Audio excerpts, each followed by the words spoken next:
Masechta Bava basra, daf kuf chaf beis amid aleph. We're starting from kuf chaf aleph amid beis. Zakta Yimada, second line from the bottom. Yibaylahu. They had a suffix in the base medish. Eretz Yisrael Shvat Miflik. Oiduma lekar kaf gavi Yiflik. Was Eretz Yisrael divided according to the Shvatim? Was it divided according to the people? And if it's divided according to the people, it was 600,000 halakim. If it's divided according to the Shvatim, there was 12 halakim. Tashma coming here, and I'll be patient from the pasuk. It says it says between a lot and a little. So that only makes sense if the Eretz Yisrael was divided according to the Shvatim. If it's divided according to the Shvatim equally, some Shvatim had more people, so therefore they had more lesser chelik versus those Shvatim that had less people had a bigger chelik. Hey. So you have a raya that was divided according to the Shvatim. We also learned in the Braisa, in the future, Eretz Yisrael will be divided by 13 chalakim. So Shebetchila, Leit Nischal Kal Shneim Aser Shvatim. To begin with, it was only divided by 12 Shvatim. Shevet Levi didn't take a chelik in Eretz Yisrael. Only each Shevet took cities and used it. Of course, the Shevet of Levi was for Ari Miklat, and Menashe and Ephraim were considered as two chalakim.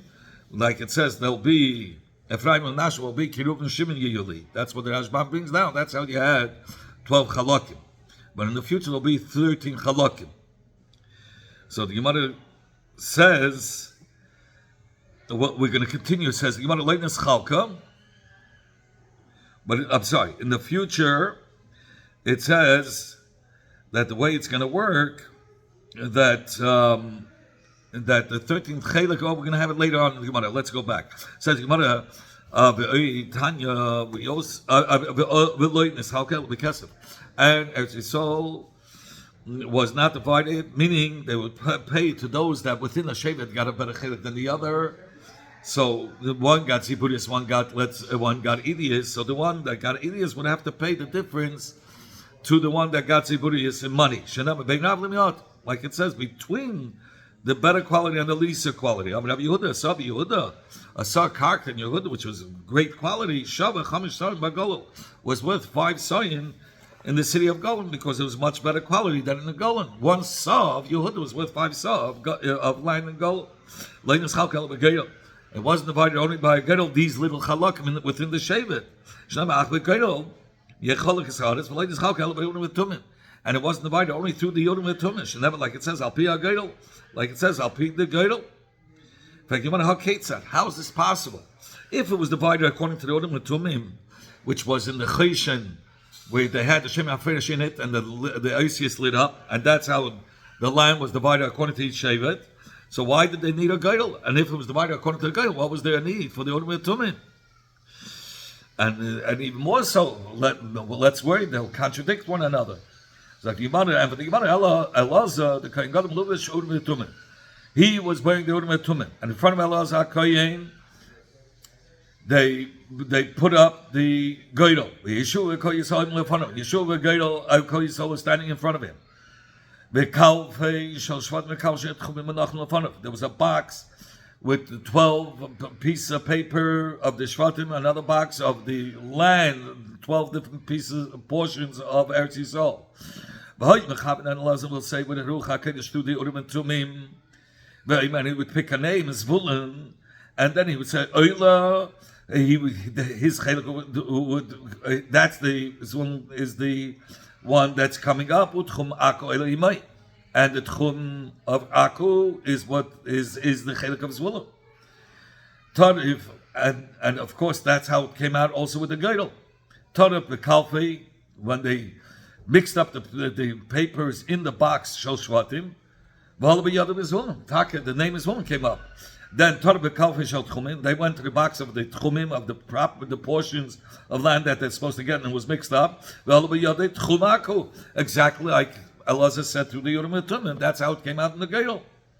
And then in the Elazar would say, "Vaita with through HaKadosh through the Urim and Tumim." He said, "Naftali Eila, Naftali is up," meaning Utchum the Geneisa Eila, and he's getting the Tchum of Geneisa. Then they went to the Gedol itself, to the boxes. Tarav, they mixed the 12 piece, the papers, the 12 names of the Shvat Makalfrei in the box Shel Shvatim. Well, we had Naphtali and Taka, the same name came out, Naphtali. And then they mixed up the papers of the portions of Eretz Yisrael. And the Tchum of Genais came out for Naphtali. So it was with each Shevet. So this is what kept them secure. They said that first, so they were happy that it was done through Ruach HaKodesh, and the Geirel, when it was picked out, they were happy with it. They knew it came out through Alpi Hashem. The vision of that was done in the days of Yeshua is not going to be the same division like in the world to come, in the days of Mashiach. This world, a person who got a lot of granary filled didn't get an orchard. Someone who got an orchard didn't get a son of love. There's not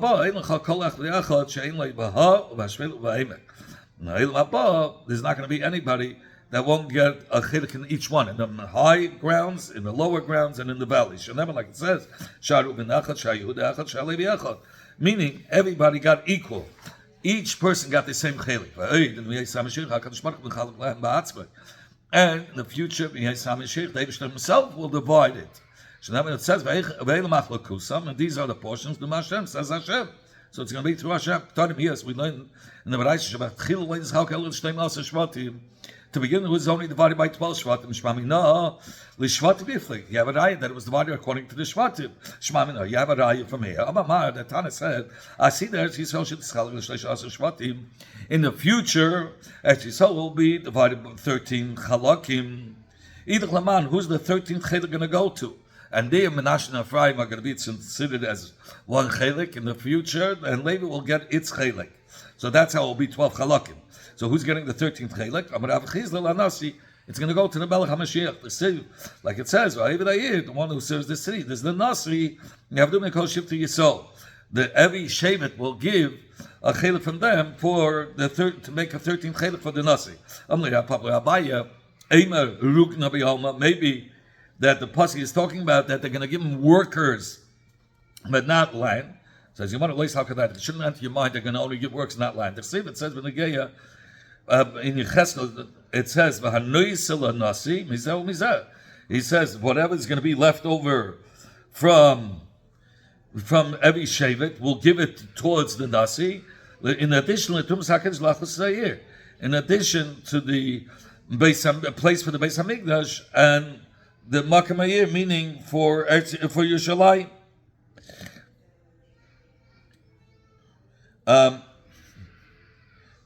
The city of Yerushalayim says, it shouldn't enter you. We just said that. Says, also it says, the land in the days of Yeshua was not divided, only with money, meaning those that got a better chelek would have to compensate those that got a less of a chelek with money. That means between the one that got a better quality than the one that got a less quality, the one that got a better quality has to make up with money. In fact, but for who will they have to pay this money? If you're going to say, what are they paying this money for? To pay the difference in the quality of the karka, that the one that got a better quality should pay the one that got a less of a quality. In fact, are we talking about tipshim over here that already exchanged karka for money? Surely they took those that got a worse karka, took a bigger piece, the equivalent in value for the better karka. Says really the quality was the same. It's just the one was closer to the Beis Hamikdash and one was further. So there was two chesenim for those that were distant. One is that the Balakaka was further away, would have to go a longer distance towards the Beis Hamikdash for the Yom Tovim by Eila Regel. And one was because those that were distant away were closer to the enemies, and they had to worry that it's more sakanadik, that they will be taken away. Says Gemara, and Kitanoi, and it's a machlik of Tanoi. Those that were distance pay, those that were close pay those that were distance in money, And Rabbi Yeshua, they gave them more karka because they were further out.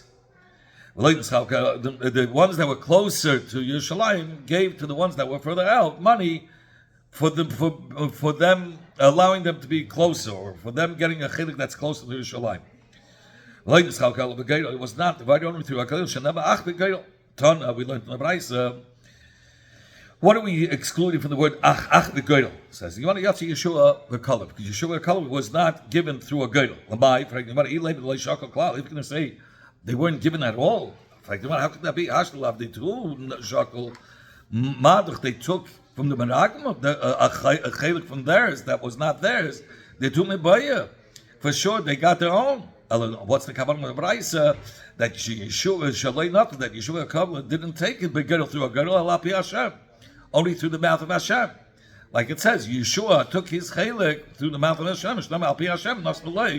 That according to the mouth of Hashem, it was given to Yeshua. Say here, the city of Shashol that he asked for is Timnas Serach by Ephraim. The city of Timnas Serach in the Mount of Ephraim. Ksiv. It says over here, Serach, Uksiv Timnas Cheres. It's the same letters, but it's a different words. But before Yeshua came there, was kecheres, was so dry like earthenware.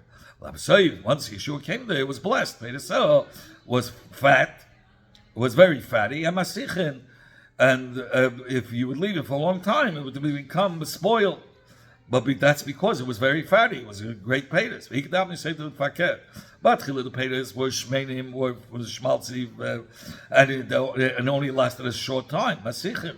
And it would right away become rotten.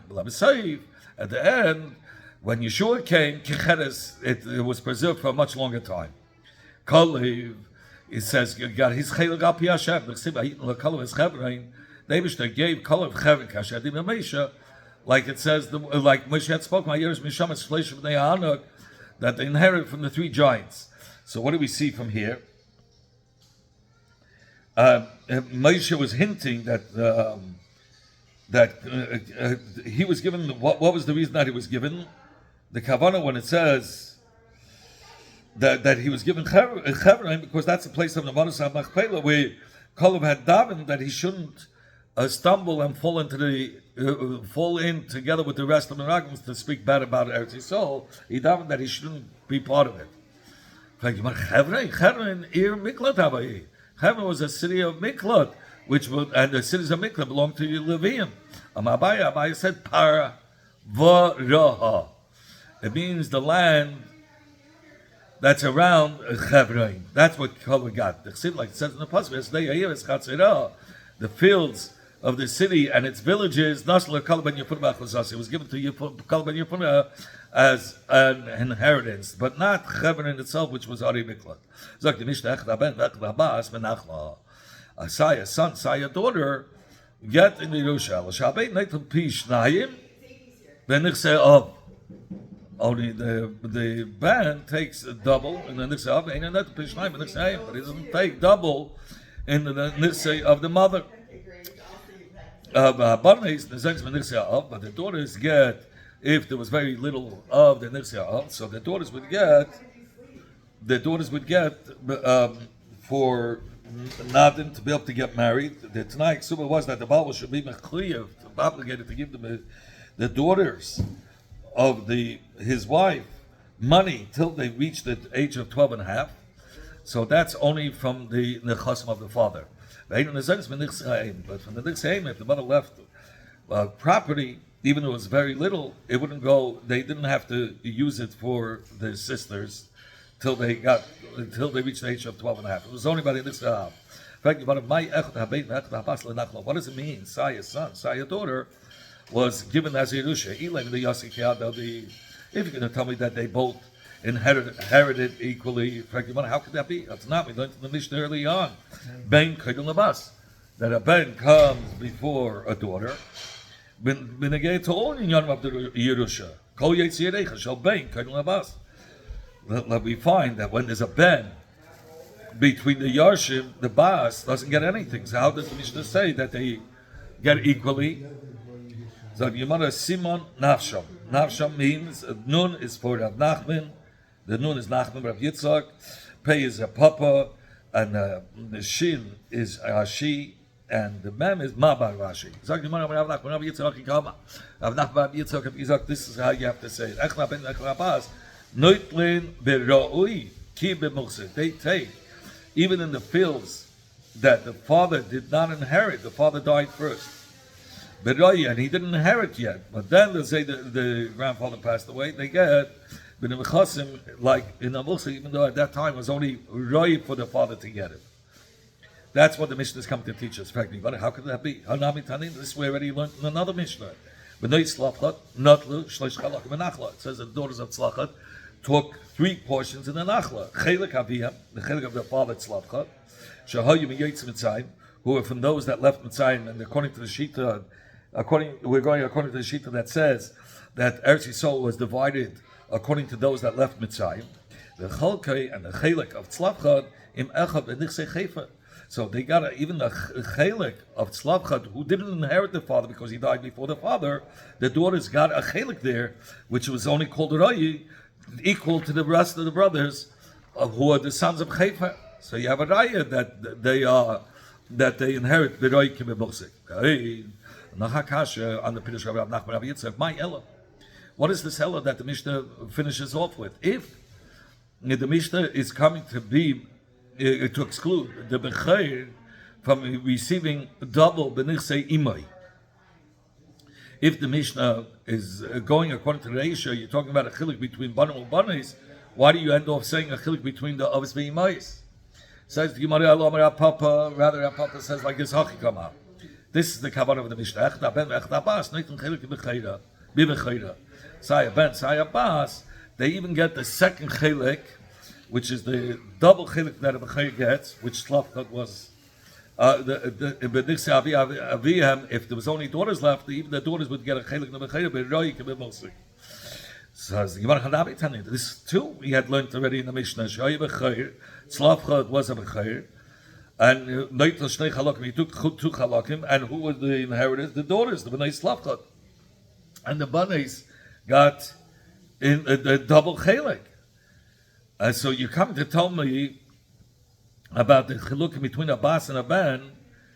So and then that's so now what about my yellow the same kasha as we had before? So why are you ending off of the Mishnah with saying a chiluk between the avis and the imais? Hello, Ravashi. Rather, Ravashi says hachikama. This is the pshat.